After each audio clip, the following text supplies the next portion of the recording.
Hello everyone. I'm Dr. Neelu Prasad, director Aastha hospital Aastha IVF। आज हम बात करेंगे एक्टोपिक प्रेगनेंसी के बारे में। एक्टोपिक प्रेगनेंसी क्या है, इसके क्या कारण है और इसका क्या इलाज है। तो सबसे पहले हम ये बताना चाहेंगे कि जो प्रेगनेंसी का नॉर्मल साइट है डेवलपमेंट का, जो फीटस डेवलप करते हैं वो है यूट्रस। लेकिन कभी कभी किसी कारण से ये जो एम्ब्रियो है उसका डेवलपमेंट फैलोपियन ट्यूब में ही होने लगता है। नॉर्मली जो फर्टिलाइजेशन होता है वो फैलोपियन ट्यूब में होता है और फैलोपियन ट्यूब में फर्टिलाइज करने के बाद जो एम्ब्रियो होते हैं वो आकर के यूट्रस में इम्प्लांट होते हैं और वहां पर ये ग्रो करते हैं। लेकिन ट्यूब में इन्फेक्शन होना या किसी और भी कारण से ये जो प्रेगनेंसी है वो फैलोपियन ट्यूब में ही ग्रो करने लगता है और उसके बाद 6 वीक टू 8 वीक और समटाइम्स अप टू 10 वीक्स जाते जाते ये फैलोपियन ट्यूब में ये जो ग्रोइंग फीटस है, जो डेवलपिंग एम्ब्रियो है, वो क्या करता है कि वो फट जाता है और उसके बाद वो एब्डोमिनल कैविटी में आ जाता है, जिसे हम लोग एक्टोपिक एबॉर्शन कहते हैं। और ये एक्टोपिक प्रेगनेंसी का जो सबसे बड़ा कारण होता है वो है फैलोपियन ट्यूब और infection of the uterine cavity. और ये एक्यूट इमरजेंसी है।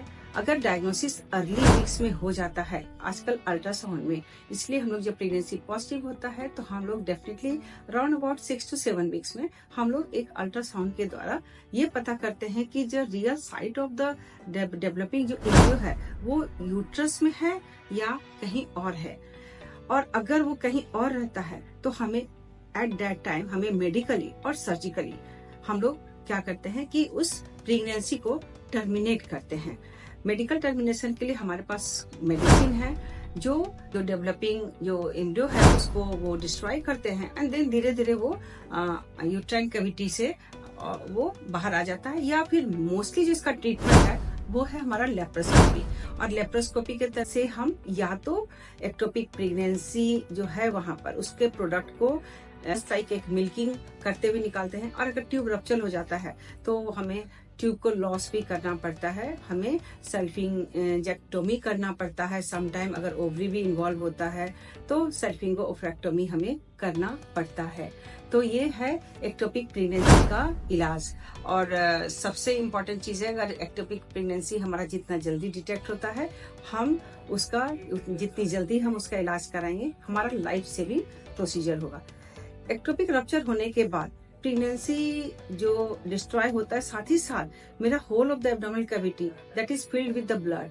और उसके कारण क्या होता है कि पेशेंट शॉक में चला जाता है। पेशेंट नॉर्मली एमेनोरिया और सीवियर एक्यूट पेन एब्डोमेन लेकर के वो कंप्लेन करता है और हम लोग लेप्रोस्कोपिकली उसे ट्रीट करते हैं। धन्यवाद।